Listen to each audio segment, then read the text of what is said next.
Hello, fellow nurse entrepreneurs. One of the things that I've always wanted to do was I always wanted to help nurses work from anywhere, pretty much have their flexibility, pretty much have their freedom so that they could do whatever they wanted to do. Joining VP Nursing was one of the best decisions that I could have ever made. If I was to have a regret, it would be that I didn't join sooner. If they wanted to be with their children, if they wanted to be with their families, they can do exactly what they wanted to do. Ola is the type of person, she's not going to let you stay the same. The way she levels up her clients in every area of their lives. I could not have imagined being a nurse with my own business, being in this space with so many amazing people, with a coach that 1,000,000% cares about what my outcome is going to be. And so here at VP Nursing, we teach nurses how to work from their computers anywhere around the world, making money, owning their own time, building profitable nurse coaching, consulting, and service-based businesses. And so now we're at the beach and we're working at the beach and we're having a great time. We're doing a brand photo shoot. It's an amazing time. So if you want to learn how to work from anywhere around the world, creating that flexibility, creating that freedom for yourself, but monetizing the knowledge that you already have, join us at VP Nursing Business Academy.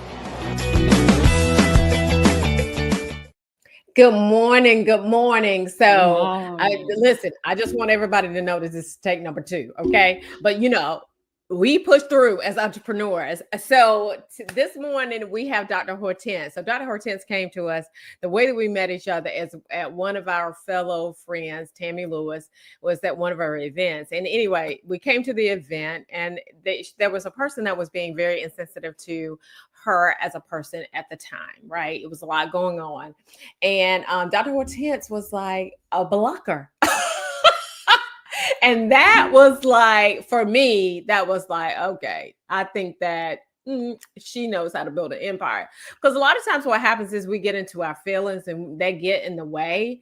And then that just, throws our whole day. It throws our whole mission, in which we shouldn't. So I was like, well, I need to talk to Dr. Hortense, and she needs to talk to the people because she understands. So Dr. Hortense, first of all, I want you to like, share, and comment because Dr. Hortense has got some great information for you. She started from the bottom, now she's here. And so now I want you to introduce yourself, Dr. Hortense. Thank you so much, Dr. Fierce. Thank you for inviting me to this podcast. And I'm Dr. Hortense Bisila, DNP. I have a doctorate degree in nursing practice with a concentration in mental health. I'm a CEO and an entrepreneur. I run 2 different clinics, one mental health clinic and one wellness clinic. And yeah, I'm happy with that. I love it. I love it. I love it. Now, let's go back to way back in the day because you have an amazing story of resilience. And so when you came here from Cameroon, correct? Correct. And when you got here, were you married before you got here? Absolutely. I was married. I came here with my then husband. Yes. Gotcha.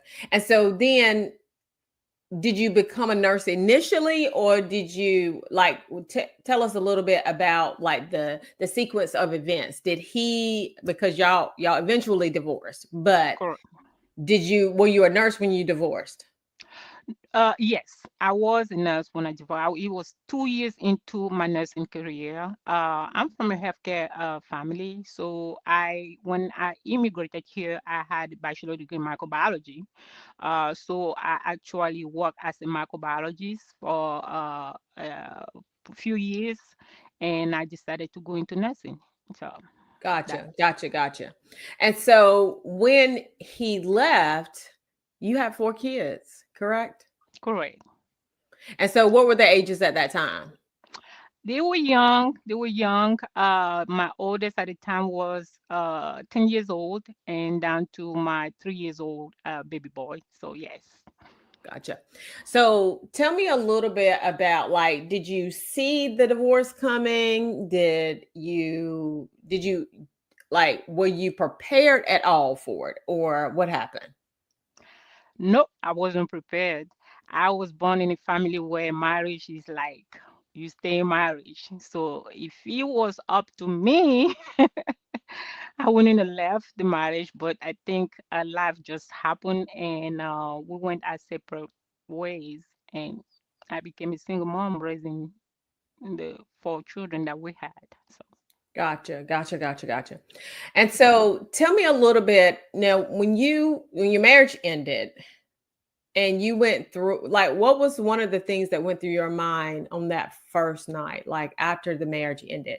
What were some of the things that went through your mind? Because, half your income is gone from your family, right?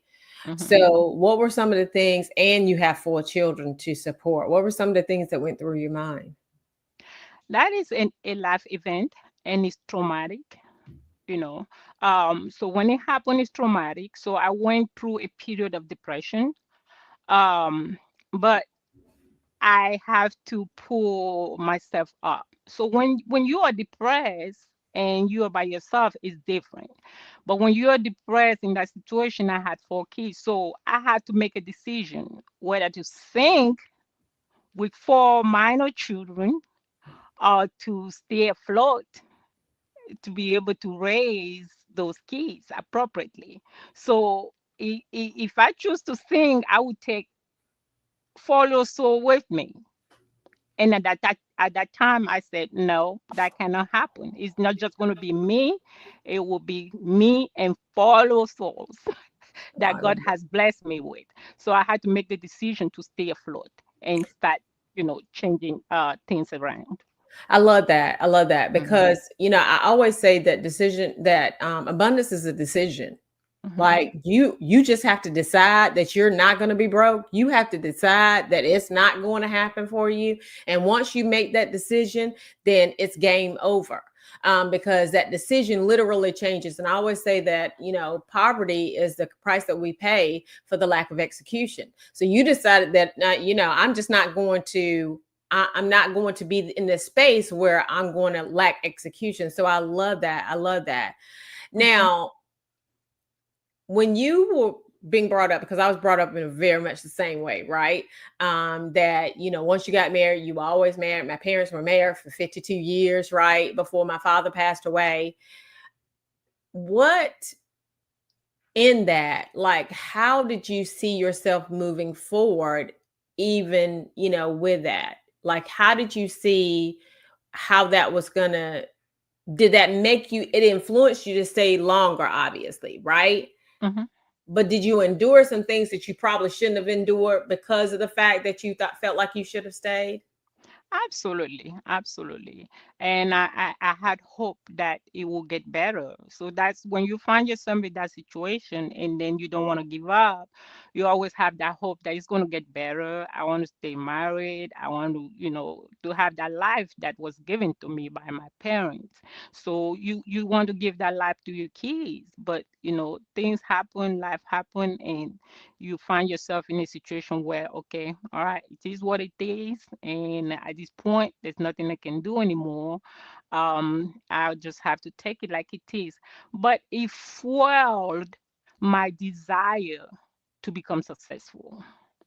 That Mm, is where my strength came from. Each time I thought about it, I told myself that, okay, this happened, I have to be successful. So it was my driven force. mm, I So love it. I kind of went back each time and say, okay, this happened to me. No, I have to move forward. I have to be successful. So it gave me that motivation. It gave me that will. It gave me that power to be able to build what I built today. I love it. I love it. I love Mhm. it. Now, how long do you think you stayed in the depression, would you say?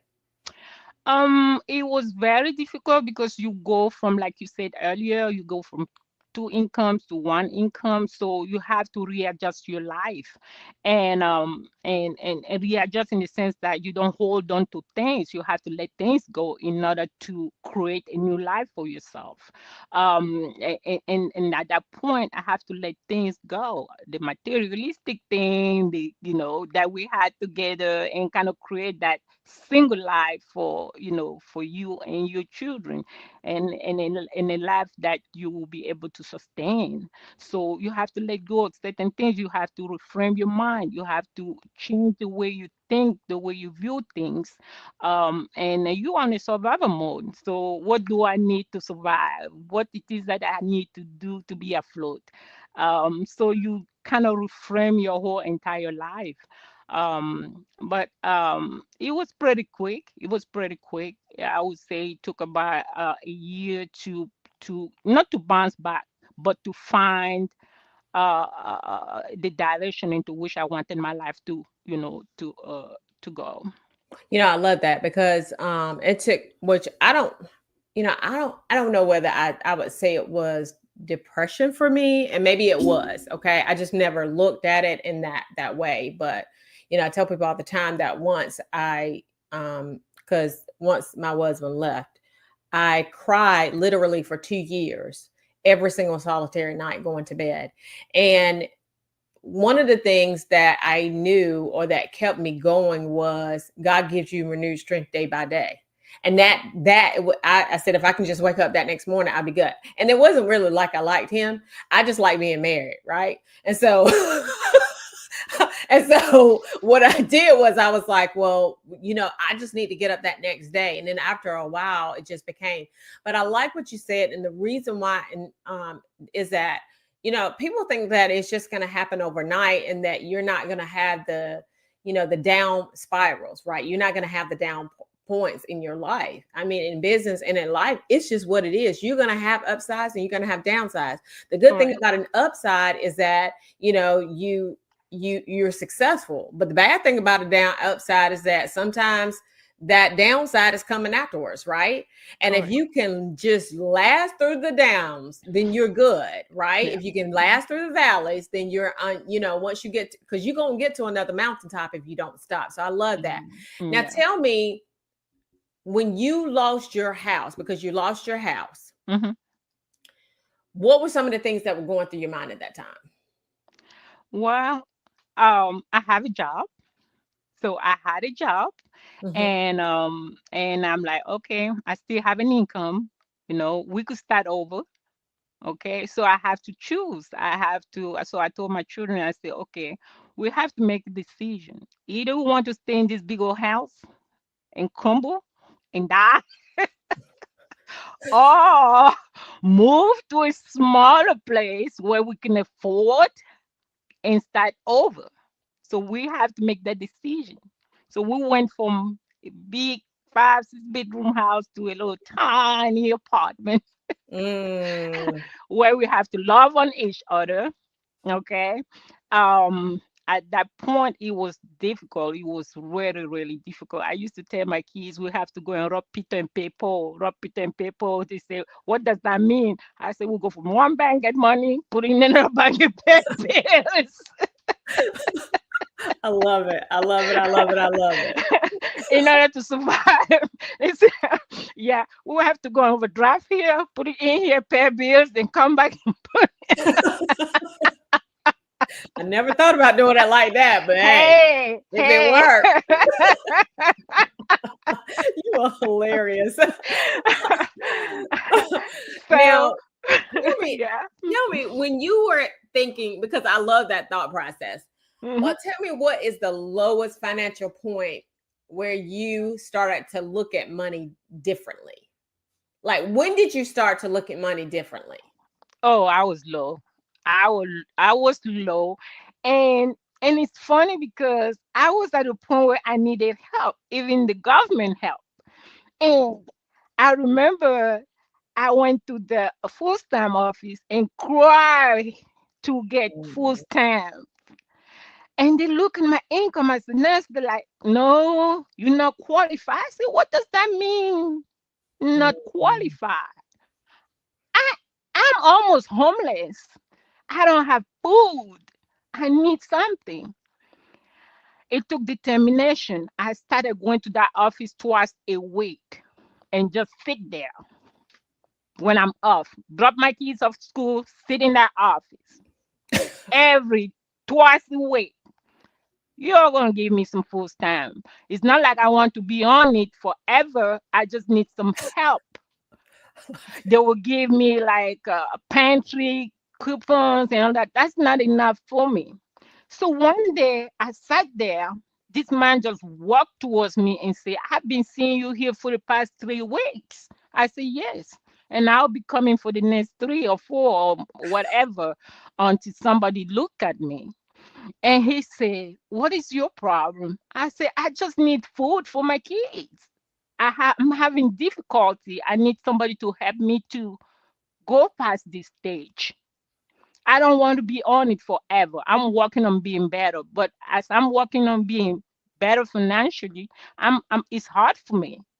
This man took me in his office. He filled out the paper for me. He asked me, what's your name? But fill it all out and said, "I will give you full stamp for the next 6 months." He said, "How long have you been in this situation?" I said, "It's been a minute, but I just need a full stamp now." This man gave me a year of approval for full stamp. And not only that, he went back 3 months and gave me money. Dr. Pierce, I have so much money for full stamp that month I love it. I that love it. I was like, I I would go to the store and just buy everything. And that helped me tremendously. So I didn't worry about food for a year. I knew that I could feed my kids. I just need to find money to pay bills and build myself back up. That is an amazing story. Because let me tell you something. This is the deal right here. Okay. Yes. Hmm. When you're in business, and this is amazing story for business because that determination literally changes the game for you, right? Absolutely. When you're in business, like sometimes you just got to go back and you got to ask again. Like you got to go back and you got to have another conversation with the potential client, right? You just got to keep going at it, keep going at it. And you were there for 3 weeks and they had told you no. And you were like, no, no is not an option, right? I'm not doing this. That is an amazing story of resilience because Yes. most people would have went home and they would have sat there and they would have Mhm. starved. But you were Absolutely. like, that's not what we're gonna do today. Absolutely not. Yes. And I had full stamp for a whole year. So that gave me time to build my finances up and at least get to a point where at least I have some money in the bank because I went from not zero, from like waiting for my next paycheck and then it's all gone, to at least having something I under my name love and it. under my bank account. That is an amazing story. Listen, we're gonna have to go to commercial with that story. Okay, give us 1 second. We'll be right back. Stop renewing your license just to stay broke. Every renewal season, nurses pay fees, take classes, and check boxes, but never build wealth. That license you're renewing every 2 years, it's a gold mine if you stop using it the old way. At the Millionaire Nurse CEO Conference, you'll learn how to leverage that same license to build your own business, to coach, to consult, and to create offers that bring freedom, not fatigue. And yes, you'll still earn CEUs. Comment conference below and we'll send you the details. So y'all listen, show up for the conference. We ain't got time. We gotta make these open up these businesses, okay? Mhm. Because and I was telling somebody, so there's this guy that he's on the internet. So he apparently appeared on Shark Tank. Like he built a 6-figure business, and guess what he does? Here's these potatoes, okay?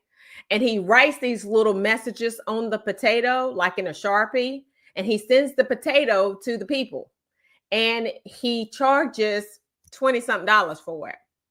And like he's got thousands of reviews, which means that there's thousands of people who have bought these potatoes. And we over here and we saving lives and we sitting in the back. Like, what? That is some foolishness, right? Correct. That's some foolishness. So I love Yeah. it. I love it. I love that story. So now, why did you choose to open a mental health clinic? Okay. When I graduated from nursing school in 2009, I worked as a med surg nurse, and I also work as a mental health nurse. And I just pick an interest in mental health, and I love mental health. So after working in mental health for a while as a nurse, I decided to go back and get my nurse practitioner degree in mental health because I wanted to serve more. So as I was getting my degree in psych MP, I work in different hospitals. So I did a lot of mental health. I did detox, I did inpatient, outpatient, I did all of it. So, and I connected a lot with the people. I saw my story in people. I saw my friend's story in people, and I was like, okay, I think I'm connecting more with these people than being in the hospital, than doing med surge. So so when I finished school, I thought I was ready. I'm ready to open my own clinic. So let me dive into it and open my own clinic to be able to serve the way I want to serve. So that's when I decided to open the clinic. So, during the first few months, that's a great story. During the first few months of you opening your own clinic, what are some of the things, because you own the building that you're currently in now, right? Correct. So, what were some of the things that went through your mind? Like, did you that like what were some of the fears that you had, and how did you overcome those fears? The fear was finances. The Okay. fear was finances. I had this big dream, this big project, and I didn't know how to go about accomplishing it. So I asked around, I did my own research everywhere, and this guy I went to that owned a clinic in town, I went to him and said, "Oh, how can I open a clinic?" And he told me, "Well, you probably need about $200,000 down to open your own clinic and all that." I said, "Oh, wow." And at the time, my finances were not strong. I'm raising four kids on my own. So every bit of money, I didn't have any money sitting down to say I will use it to open a clinic. So I went to my damn bank and asked for a loan. Loan wasn't given. So, as you know, in life, in order to get into business, you have the conventional way and the hustling way. Okay. You're hilarious. I love it.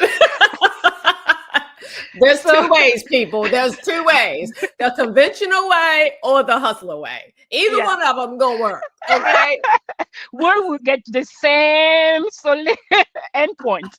So the conventional way did not work for me, which is you go to the bank, you give your business plan, they like it, they love it, and they say, okay, how much do you need? And then they give you the money. That didn't work for me. A couple of banks, no, I wasn't credible enough to get the money. So hey, I said, all right, so I'm a hustler, I'm resilient, I'm determined. I'm a This is my hustler. plan and my goal. I'll get there regardless of whatever will happen. So I went through the hustling way.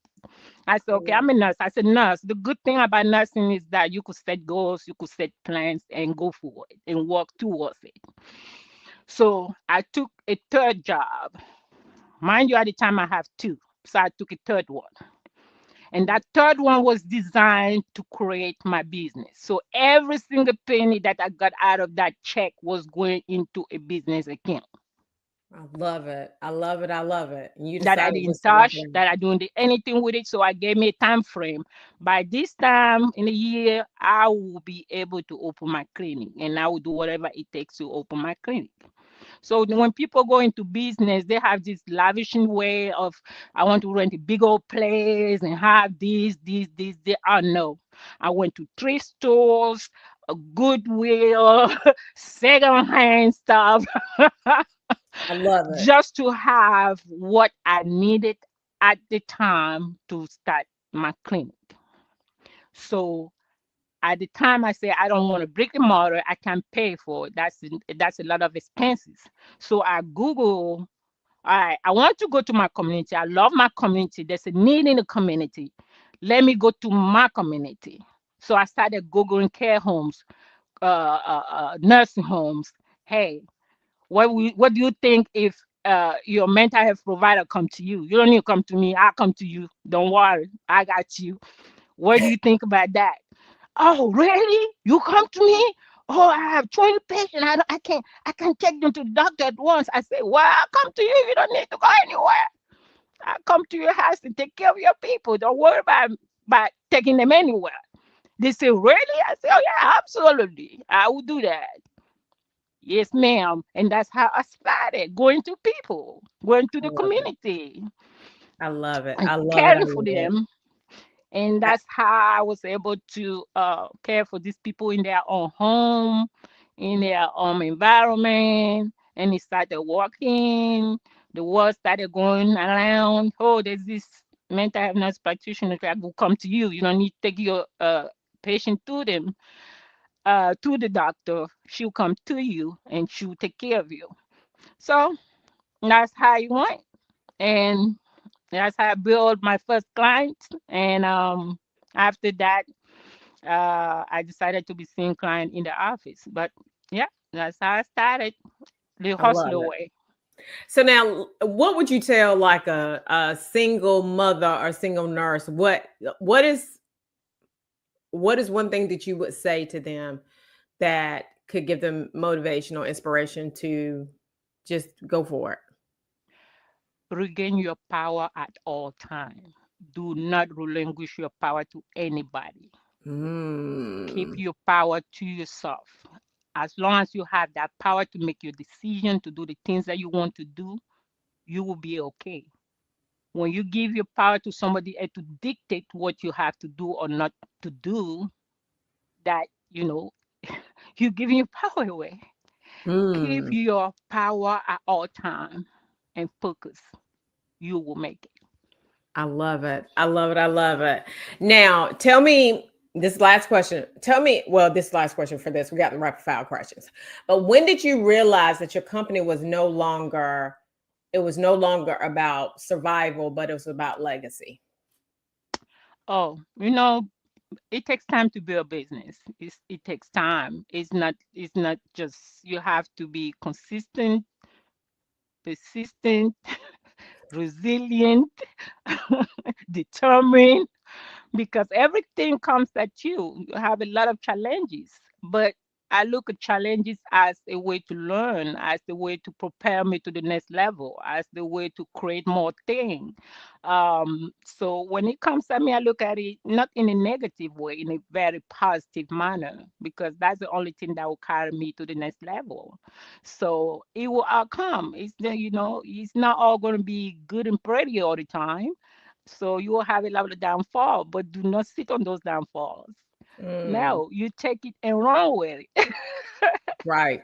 That's right. So it took Right. probably a couple of years, 2, 3 years, but the consistency, the persistence, the resilient, kept me going, kept me getting up in the morning and doing what I should do and serve the people the way you should serve.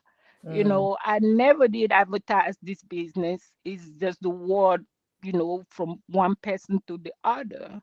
I treat people like I want to be treated. I treat people like, okay, you go and tell somebody, oh, I love sitting with her, I love talking to her, and then that's how the word spread, and that's how you build a substantial business. So it so kept me going. how old are the kids now? Oh, the kids are grown, 26, 25, 22, 19. Yep, they 19. are I love grown. it. Yes, I yes. love it. I love it. Now, and I love how you now did you get any of them to work with you or you didn't get that? Actually, my office manager is my oldest child. Yep. Okay.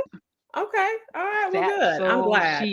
she is my oldest child. So and she's doing well. She got trained and then she's doing perfectly fine. I love it. Love it. Okay, here comes the rapid fire questions. You ready? Mhm.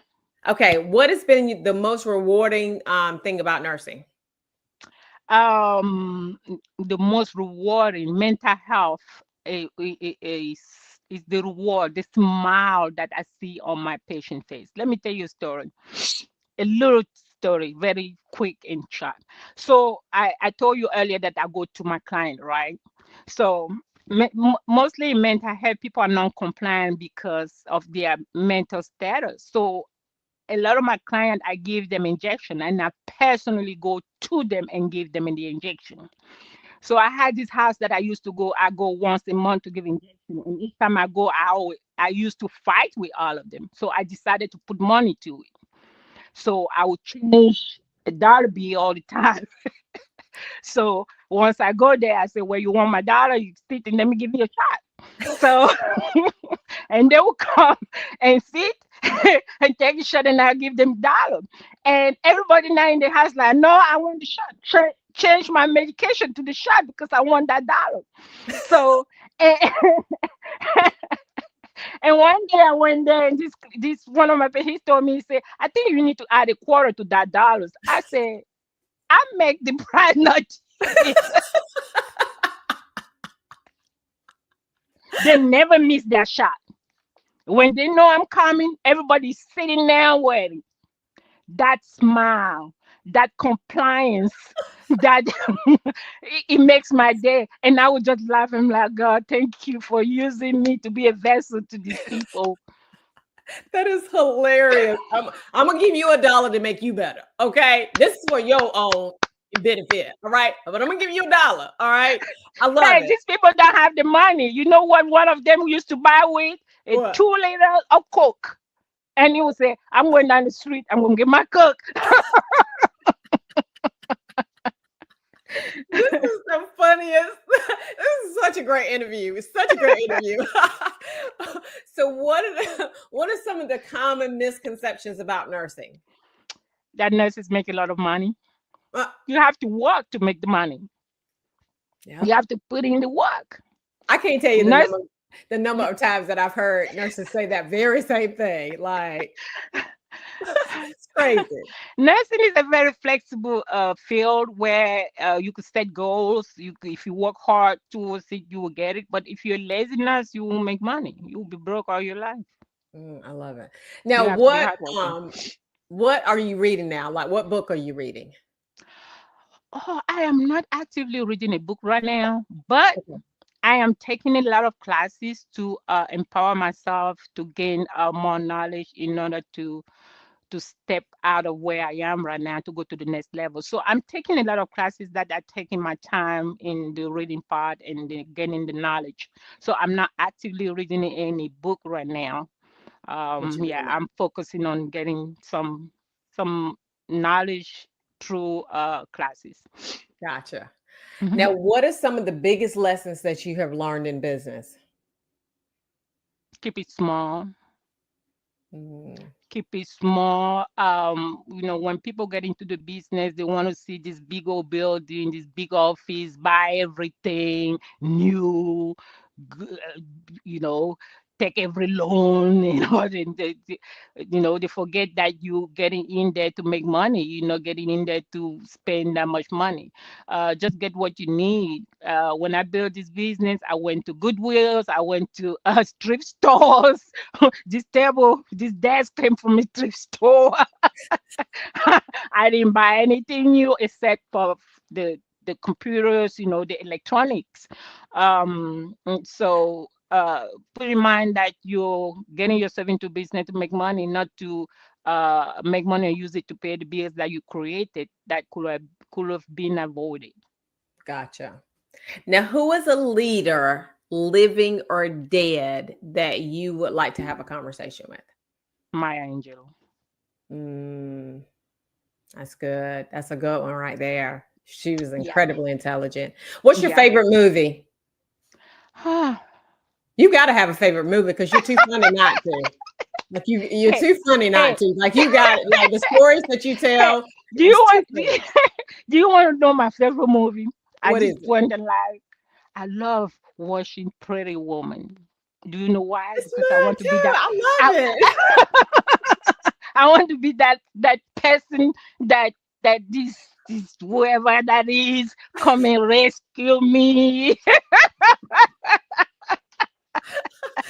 love it. I love it. I love from it. that long, tall ladder and say, oh, that's what I want. I love it. So I love that's it. my favorite movie right now. Now, how do you define success? Oh, success. Success to me in my book of success is not the achievement, is not the wealth, but it is the involvement using my skills, knowledge to help in the society, Love it. to connect with people, to touch the people lives, people that I encounter in a regular basis. Success to me is the commitment to the well-being of my family primarily and my community. That's how I define success. Gotcha. I love it. The the happiness, the smile that I get when I encounter people. Love That's it. success to me. Now, what can the people find you? Oh, I'm on Facebook, I'm on Instagram. With both of my clinics, I have a mental health clinic. It's called Espaco Inclusive Care. And my wellness clinic is called Mapo Wellness. I'm on Facebook and Instagram. And where are you located city wise? I'm located in Memphis, Tennessee. Memphis, Tennessee. Okay. Yes. All right. Cool. So listen, if y'all are in Memphis, I need for y'all to go see Dr. Hortense because listen, she is hilarious. This is one of the best interviews I think I've had in a minute. And last week was with Anisha Smith, and she was hilarious too. But this one, she just tells stories, be like, I done gave the people $1. Okay. I'm here for you. All right. I'm here to help you get you better. I love it. So Hey, you this can be serious in mental health. People come to you sad, depressed, anxious. You have to lit up. You can't be sad. So you have to put this smile because they come to you already sad. What do you want to do? Creep with them or what? So you have to put that joke into it, that smile, that play into it, and make it different. So that's how I make it different to when I encounter this client. And that's why they keep on coming because they want to see these days. I love it. I love it. That is that's so good. So like, share, comment because this is a great story and people need to hear these types of stories because sometimes whenever you get in that valley situation, sometimes it's a struggle and you think that you can't make it. So hang out, Dr. Hortense. Let me tell the people that we're gonna say goodbye to them. So we're saying goodbye, we're logging off, but again, like, share, comment, and we'll talk to you guys later. Bye-bye.